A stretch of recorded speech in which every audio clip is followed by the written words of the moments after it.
Monsieur Babacar Gueye. Bonsoir. Merci d'avoir accepté notre invitation. Avec nous également Mamadou Seck, expert électoral. Bonsoir Mamadou. Bonsoir. Merci d'avoir accepté notre invitation. La Commission nationale de recensement des votes a confirmé ce que nous savions déjà, c'est-à-dire le triomphe de PASTEF. Comment analysez-vous ces résultats, professeur Babacar Gueye? Écoutez, ces résultats sont la suite logique des résultats que nous avons connus à l'élection présidentielle. Il est de coutume que le peuple sénégalais accorde une majorité au président qui vient d'être élu. On se souvient qu'en 2012, après que le président Macky Sall ait été élu, il a dissous l'Assemblée nationale et avait obtenu, comme le président Diomaye Faye, une large majorité. Je crois qu'il avait obtenu 125 députés. Oui. Et là, je crois qu'ils ont obtenu 130 députés. C'est une large majorité qui va permettre au gouvernement actuel de dérouler son programme, de dérouler le programme pour lequel il avait été élu. C'est un très beau score dans la mesure où c'est exactement 54,97 des suffrages, le plus beau score depuis les années PS. C'est important aussi de le dire, Mamadou Seck. Tout à fait, ça s'inscrit dans la continuité. Et d'abord, permettez-moi de rendre un hommage appuyé au professeur Babacar Gueye. Et lui rendre aussi la politesse qu'il a l'habitude de me faire. Il est beau comme un camion neuf. C'est ce qu'il me dit d'habitude.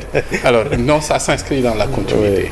Ça s'inscrit dans la continuité. Et puis, on a l'impression que score pour score, 54%, ça veut dire que finalement, la légitimité, elle est là et elle s'est confirmée. Et donc, voilà, place au travail maintenant. Au boulot. Au boulot, comme le disent la plupart des observateurs, mais on a compris que finalement c'est une confirmation et c'est une tradition, comme l'a dit le professeur. Qu'est-ce qui vous frappe dans ces résultats? Est-ce que c'est l'ampleur de la victoire de PASTEF ou bien le score éparpillé et famélique de l'ancienne famille, en tout cas de l'héritage du président Macky Sall? Je crois que c'est davantage le score famélique, comme vous le dites, de l'opposition. Je m'attendais à une large victoire du PASTEF, mais pas dans ces proportions-là. Je me disais quand même que le pouvoir ancien allait quand même garder parce qu'ils ont quand même obtenu 34% des voix à l'élection présidentielle. Je m'attendais à un score de l'opposition autour de ces 34%. Et là, il y a une chute drastique. Malheureusement, il y a une chute drastique. Je vois Nyari qui a 7 députés. 5 députés, exactement. 7 plutôt. Je crois. 7 députés. Là où Takoualou a 16 députés. Takoualou a fait un peu mieux, à 16 députés. Je m'attendais à plus. Un peu plus. Un peu plus de la part de cette opposition. J'ai l'impression qu'après l'élection présidentielle, elle a quelque peu baissé les bras. Oui, c'est une deuxième sanction, alors on peut dire comme ça. Oui, c'est une deuxième sanction, une confirmation du choix de l'électeur. Mais je pense que beaucoup de choses sont passées par là. La question de la reddition des comptes est passée par là. Cette coalition assez bizarre est passée par là. La reconstitution de la tentative de la famille libérale. On n'a pas compris que Macky Sall puisse rabibocher avec très rapidement, PDS, avec des ennemis d'hier. Aussi rapide. Un PDS aussi, malheureusement, qui avait quelques restes, mais qui n'a pas su aller dans une dynamique unitaire. Bon, à côté de ça, moi je pense que le temps qui est passé, les 7 mois ont fait croire que l'état de grâce s'était tassé. Moi-même, j'avoue que je ne m'attendais pas à cette poussée hégémonique. Et le fait que certains aient cru que l'état de grâce se soit tassé, ça a peut-être aiguisé des appétits. 41 listes. On était à 47 d'ailleurs. Absolument. Après le tamis, on est à 41. On voit quand même presque un communautarisme ou un sectarisme poindre à l'horizon. si on voit des catégories socio-professionnelles constituer des listes et aller à l'assaut de l'Assemblée, ça vous inquiète, vous? Ah oui, je pense que la vocation d'un parti, c'est d'abord d'avoir des tentacules au niveau national et puis d'embrasser des problématiques plus larges que juste Albi, Mbaïmi, Alambi, les artisans, etc. Je pense que ça peut inquiéter un peu et nous faire pousser à croire... Même si le vote ethnique a toujours existé, par exemple. Il a existé, mais en fait, il n'a pas été réclamé de cette façon-là. D'accord. Et l'autre élément, c'est probablement, c'est qu'ils ne croient plus peut-être aux acteurs politiques qui puissent porter leur discours. Ils préfèrent les porter eux-mêmes. Voilà. Ce communautarisme vous inquiète dans l'élection? Écoutez, on le voit nettement dans le Fouta. Le Fouta a voté pour le président Macky Sall et Podor pour le Premier ministre Amadou Ba.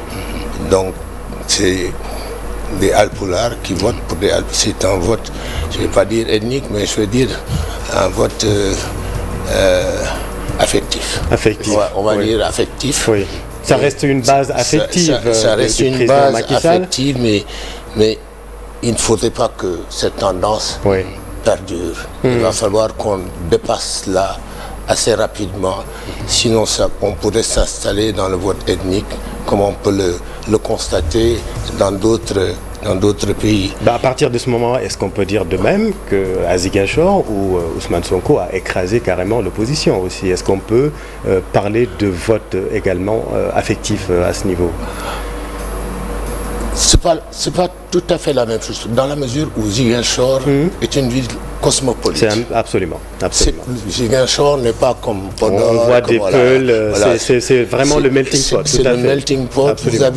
vous avez de tout à Ziguinchor, peut-être affectif, mais pas à relent ethnique. Communautaire ou ethnique. C'est d'abord pour ça que les situations sont différentes. Mais je crois que avec le temps, je crois que les autres partis sont en train d'investir cette zone du Fouta. À terme, je pense qu'on arrivera à dépasser cette situation. Alors, ce qui me gêne aussi, ce qui m'inquiète aussi, c'est cette sorte de crise de la politique. C'est-à-dire que nous sommes en train de vivre. Les gens ne croient plus à la politique, sauf ceux qui se sont déjà engagés pour le parti au pouvoir. Ceux-là croient dans leur parti. Mais tous les autres, comme il l'a dit, comme Amadou l'a dit tout à l'heure, ceux qui auraient pu constituer l'opposition ne se reconnaissent plus dans le discours. Est-ce que ça se traduit dans par exemple, le taux de participation? C'est ce que vous dites, par exemple, que les gens ne croient plus à la politique qui peut changer leur vie. Je pense que les électeurs de l'opposition n'ont pas tous voté. Certains sont écœurés et n'ont pas cru bon d'aller voter, et d'autres sont allés porter leur voix aux coalitions l'intercoalition? Non, pas l'intercoalition, aux coalitions, la coalition des artisans, etc. Vers ces coalitions-là, qui sont des coalitions de type corporatiste. C'est ça. Et c'est le signe qu'il y a une défiance à l'égard de la politique, en tout cas au moins de l'ancienne classe politique.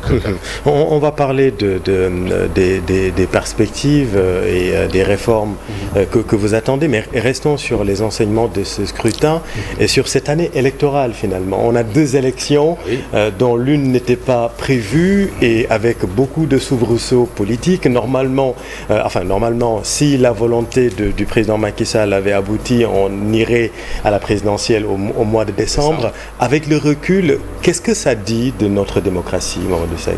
Ça dit d'abord qu'on a une machine électorale, une machine administrative électorale.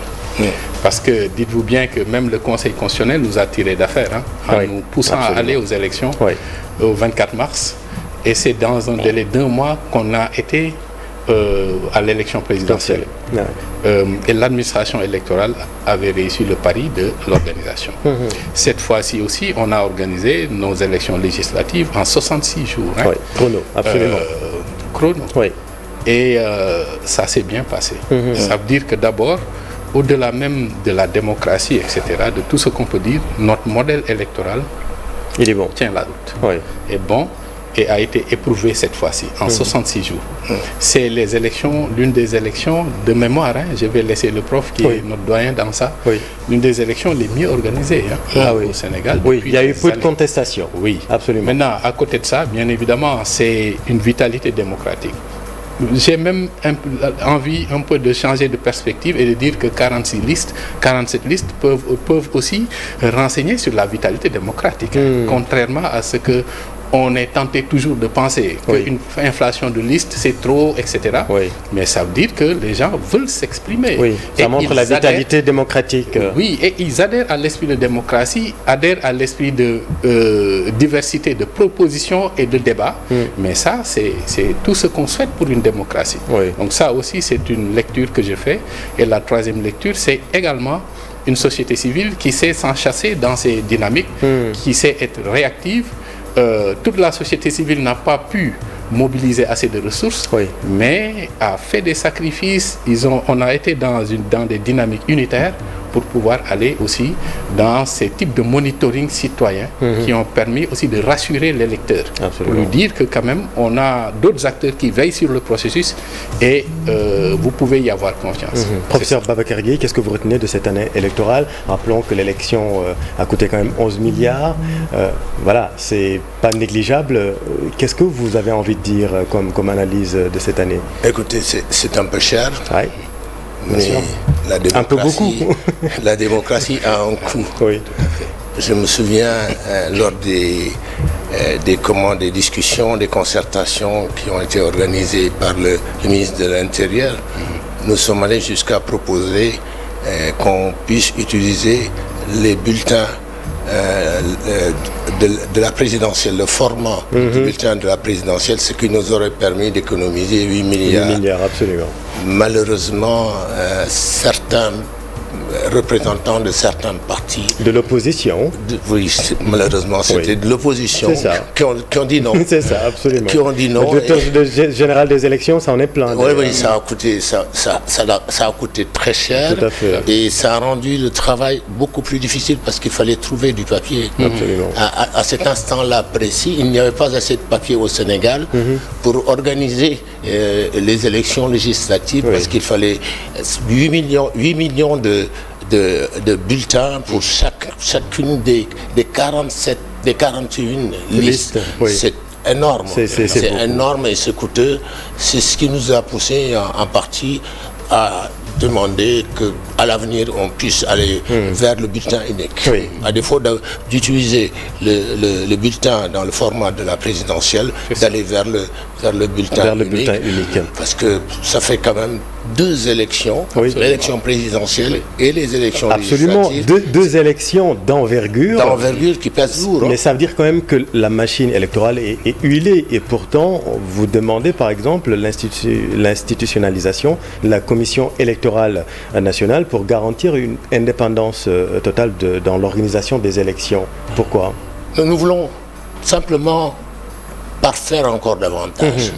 Ce que nous avons est déjà très bien. Je l'avoue, ils ont organisé des élections presque sans anicroche.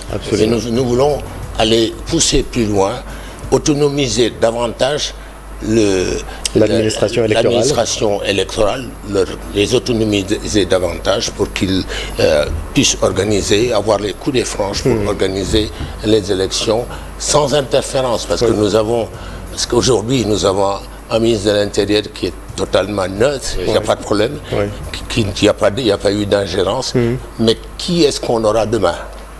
C'est vrai, large question. Et les observateurs dans tout ça, est-ce qu'on peut faire des élections sans observateurs étrangers? Oui. Pourquoi chez nous et pas ailleurs, par exemple? C'est le déficit de confiance, tout simplement. Mais je prends l'exemple de la France, 47 millions d'électeurs, zéro observateur. Absolument. Aux États-Unis, 200 millions d'électeurs, zéro observateur. C'est tout simplement parce qu'il y a un déficit de confiance. On est à un niveau de démocratie où on a toujours besoin de rassurer l'électeur, lui dire qu'il y a d'autres qui veillent, il y a des regards extérieurs qui sont là et qui vont veiller pour vous sur ce processus. Mais disons-le, est-ce qu'ils ont vraiment un rôle important dans le processus? Est-ce qu'ils ne sont pas là quand même pour profiter de la teranga sénégalaise? Professeur Babacar Gueye, entre nous et les téléspectateurs. Bon, il peut faire un témoignage. Oui, c'est ça. Il peut faire un témoignage qui peut avoir une résonance en dehors du pays, pas au Sénégal, mais en dehors du pays, auprès des bailleurs de fonds et autres. Donc c'est important, leur présence est importante. Dans ce sens-là, oui, c'est important, ils sont importants. C'est des formes de solidarité aussi, internationale. Et dites-vous bien que ces institutions-là ne viennent pas pour les beaux yeux des Sénégalais. Ils investissent au Sénégal. Ils y mettent de l'argent, l'aide publique au développement. Il y a de l'argent qu'ils mettent, des investissements, etc. Et ils ont besoin quand même de voir le mode, déjà d'anticiper sur le type de gouvernance qui sera issu de ces élus-là. S'ils sont élus avec une large base de légitimité, ça veut dire que, bon, voilà, ça rassure les bailleurs. Et dites-vous bien que l'Union européenne, l'OCDE et même jusqu'à la CEDEAO, qui est dans la communauté, ils ont besoin de ces critères-là, de ces éléments, pour pouvoir apprécier un peu la légitimité et la vitalité démocratique qui détermine le mode de gouvernance de nos pays. Alors, les formations politiques ont 5 jours pour introduire des recours, mais on l'a dit, le scrutin s'est déroulé sans contestation majeure. Le Conseil constitutionnel devrait proclamer les résultats officiels d'ici jeudi prochain, professeur? Oui. D'ici jeudi prochain, le Conseil va proclamer les résultats. Mais il est même possible qu'il les programme plus tôt. C'est ça. Surtout s'il n'y a pas de recours. Bon, je crois que c'est 3 jours. Ils ont 72 heures. Ils ont 72 heures pour faire recours. Et le Conseil constitutionnel dispose de 5 jours francs. Très bien. Qu'attendez-vous de cette 15e législature? On a beaucoup parlé de rupture. Mais vous, qu'est-ce que vous attendez? Pas de la rupture. Oui. Et quel sera le signe de cette rupture? Ce sera la qualité des débats.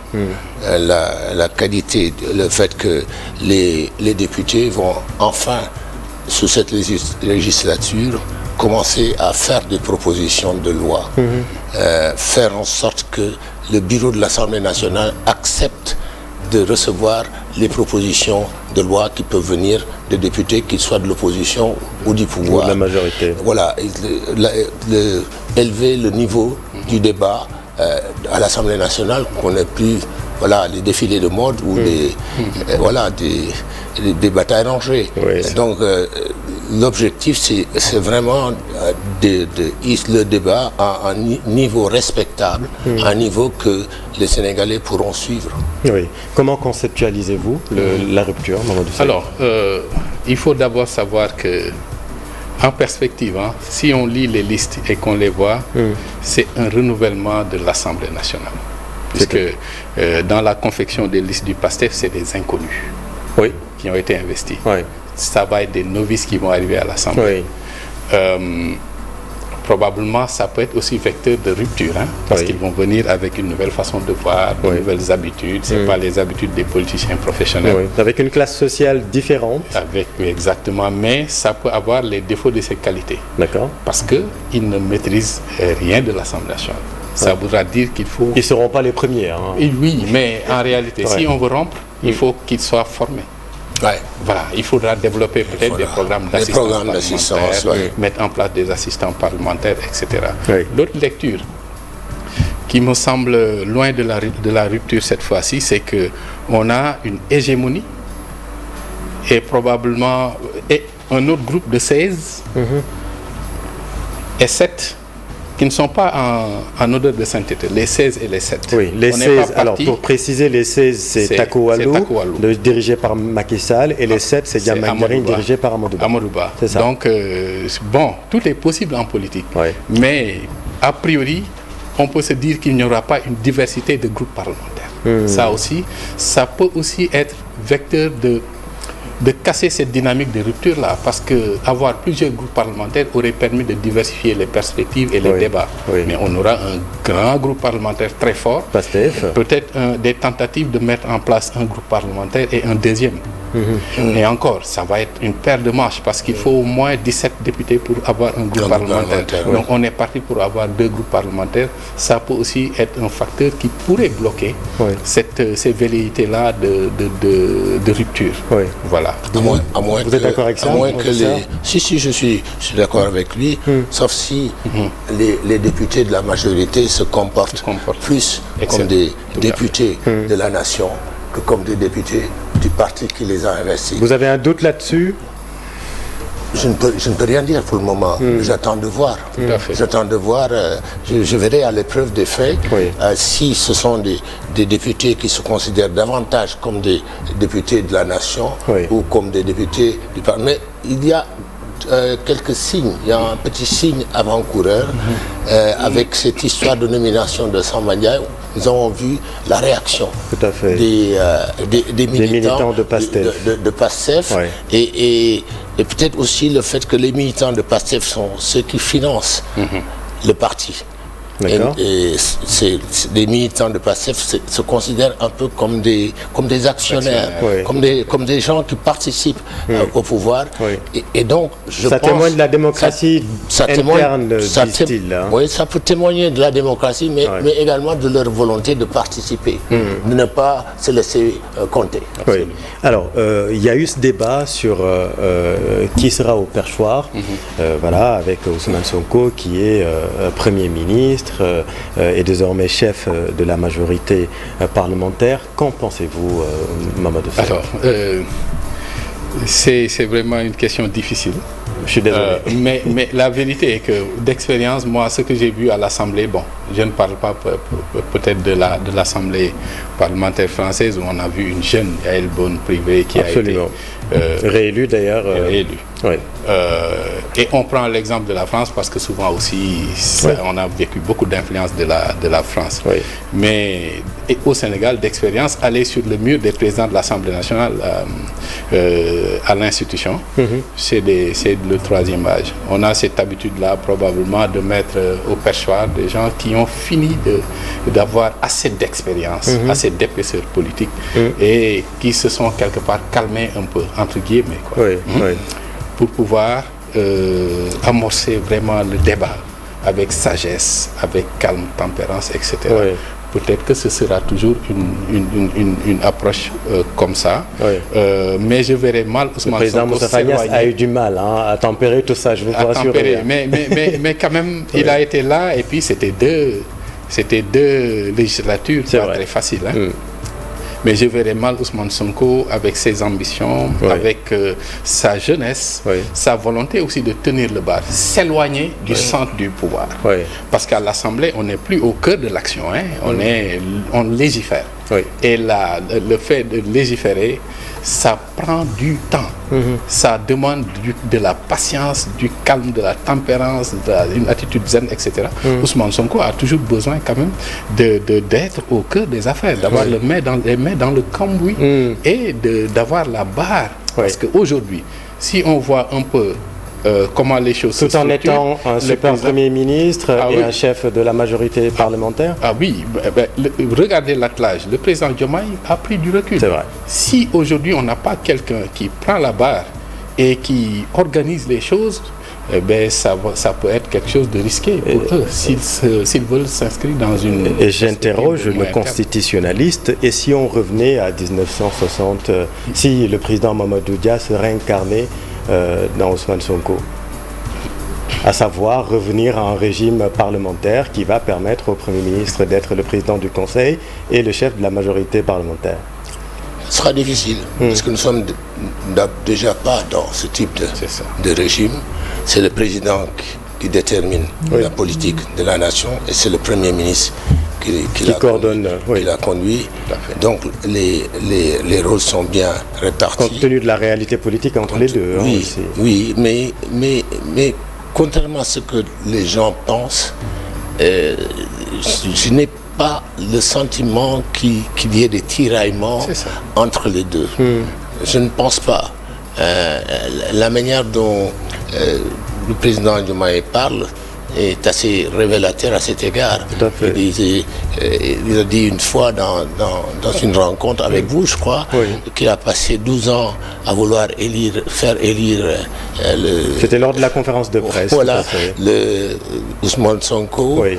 Il n'y est pas arrivé et Ousmane Sonko y est arrivé en l'espace de 10 mois. Tout à fait.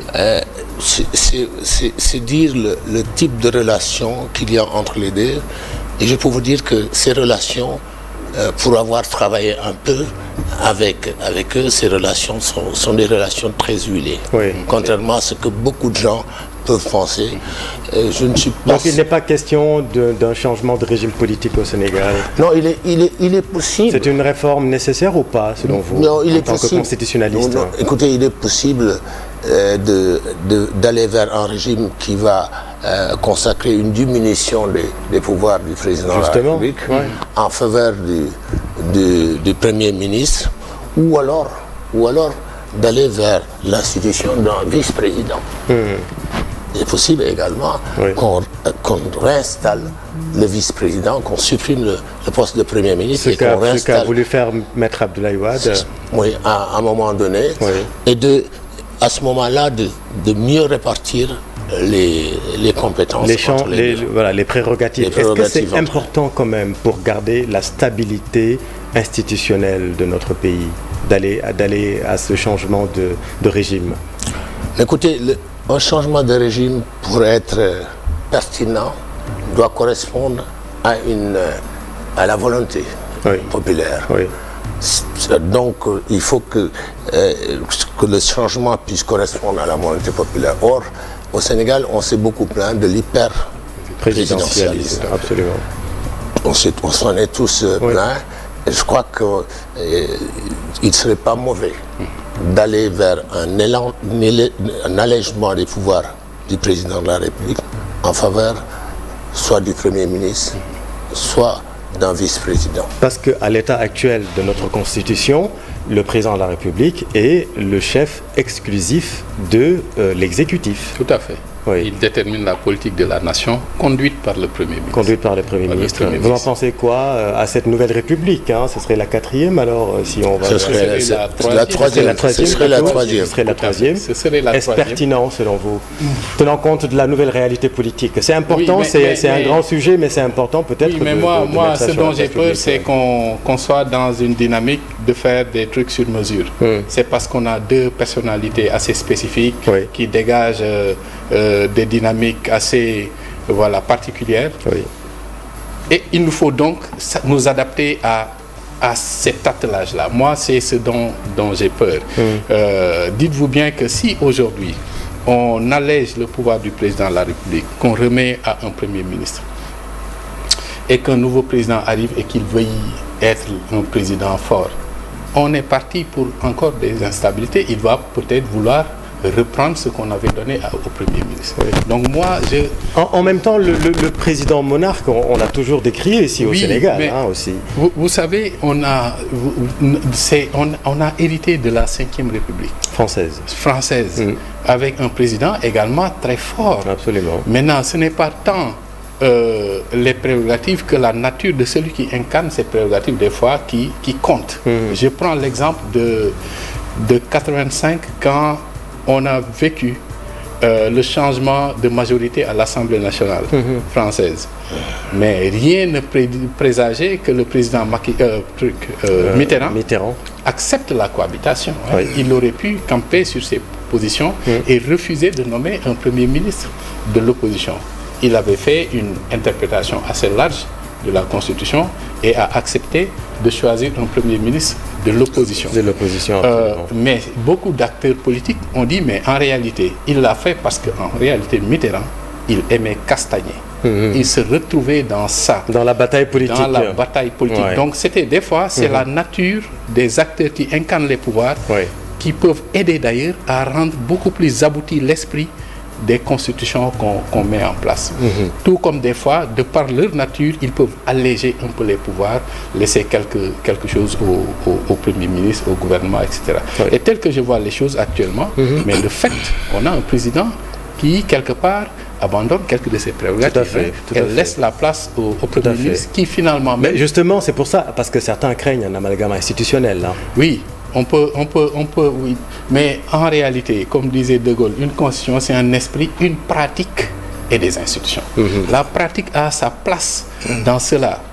Si on a des contre-pouvoirs, si on a une justice qui marche, si on a une Assemblée nationale qui marche, qui fonctionne, on peut vraiment ne pas nous hasarder à des changements constitutionnels au gré du caractère de ceux qui incarnent le pouvoir. Troisième élément, mais de fait, si vous voyez le Premier ministre aujourd'hui, il ronde avec la conception classique du Premier ministre fusible. C'est un Premier ministre essentiel dans l'attelage. Et il joue ce rôle-là. Dans l'attelage gouvernemental. Moi, j'ai plutôt l'impression que le Premier ministre que nous avons actuellement exerce toutes les prérogatives qui lui sont conférées par la Constitution. Je ne pense pas qu'il aille au-delà. Il n'y a pas de débordement. Il n'y a pas de débordement. Les gens le voient au devant de la scène. Les gens voient surtout son moi gigantesque. Voilà, parce ils le voient. Ils ont l'impression qu'il occupe beaucoup de place, qu'il occupe beaucoup plus de place que le président de la République. Mais le Premier ministre continue aujourd'hui encore de recevoir des instructions du président de la République. Le président de la République est peut-être discret, mais présent. Très bien. Discret, mais présent. Et le Premier ministre exerce les fonctions d'un Premier ministre normal. Ce que nous avions auparavant sous l'ancien président, sous le président Wade, ce n'était pas de vrais Premiers ministres. C'était le premier des ministres que nous avions, mais nous n'avions pas de vrais Premiers ministres. Le premier des ministres qui est le chef de gouvernement. Celui-ci, j'ai l'impression qu'il assume les fonctions d'un vrai d'un vrai Premier ministre. Le président Bassirou Diomaye Faye, je ne pense pas, je n'ai pas l'impression qu'il outrepasse ses prérogatives. Le président Bassirou Diomaye Faye est donc discret, mais il n'est pas invisible dans la marche de l'État. Juste une question, parce qu'elle est importante, c'est le vote de la loi de finances. On ne doit pas faire de la politique compte tenu des délais. On a lu hier le communiqué du Conseil des ministres. Il va falloir y aller dans des délais exceptionnels. Ça aussi, c'est un peu problématique. Hein. Comment les choses vont se dérouler selon vous? C'est très problématique. Et d'ailleurs, ça me ramène à l'observation que j'ai faite au début de députés assez novices qui risquent d'être soumis au feu roulant du marathon budgétaire. Absolument. Il faudra qu'on aille vite. Professeur, je sais qu'en 2012, on avait déroulé ensemble le programme d'assistance parlementaire que vous aviez coordonné. Je verrais bien un type d'attelage comme ça, d'initiative pour les appuyer. Alors, expliquez, professeur. Nous y réfléchissons. C'est-à-dire, partagez avec nous, si vous voulez bien. C'est important. C'est-à-dire développer un programme de formation à l'intention des nouveaux députés. Parce que on a, là, je n'ai pas le pourcentage, mais à l'époque, nous avions un taux un pourcentage de renouvellement de 94%. C'est beaucoup. C'est énorme. C'est énorme. Et là aussi, j'ai l'impression qu'on n'est pas loin. On n'est pas loin. Et donc, ce sont... Moi, il y en a un qui m'a appelé, je dis ça comme ça, ce matin, il me dit, il va falloir que tu m'aides. Il vient d'être élu, il m'a dit, je n'y connais rien, il va falloir que tu m'aides. Et je pense qu'ils sont nombreux dans cette situation et qu'il faudra peut-être aider, notamment dans l'acquisition des rudiments du droit parlementaire, de l'évaluation des politiques publiques, du contrôle parlementaire, de la logistique. Et je pense qu'ils auront besoin de renforcement de capacité dans ces différents domaines. Parce que le marathon budgétaire, d'habitude, c'est sur 2 mois. Là, on est presque à 39 jours de la fin de l'année. C'est pour ça peut-être que le président parle de délais exceptionnels. Comment vous voyez le déroulement? Écoutez, on est pris dans les délais. On n'a pas le choix. On est obligé de faire avec. Et je pense qu'il faudra que les députés apprennent vite pour s'adapter à cette situation exceptionnelle. De la même manière qu'on a eu ces élections législatives avec des délais exceptionnellement courts. De la même manière, on va se retrouver dans cette situation également avec le marathon parlementaire, budgétaire. Et voter le budget dans les meilleurs délais, pour reprendre le terme si cher au Conseil constitutionnel. Peut-être avant le 31 décembre. Avant le 31 décembre. Mais en même temps aussi, on se rend compte qu'on n'a pas un gouvernement pléthorique de 40 ministres non plus. Peut-être que ça nous permettra d'optimiser de gagner du temps. C'est vrai. Vu qu'on n'a pas un gouvernement élastique. C'est vrai. Merci beaucoup. C'était le bon côté aussi des choses. Merci beaucoup, Mamadou Seck. Merci. Merci à vous. C'est nous qui vous remercions. Professeur Babacar Gueye. Merci à vous, chers téléspectateurs. Restez sur TFM. Vous êtes au bon endroit. Bonne soirée.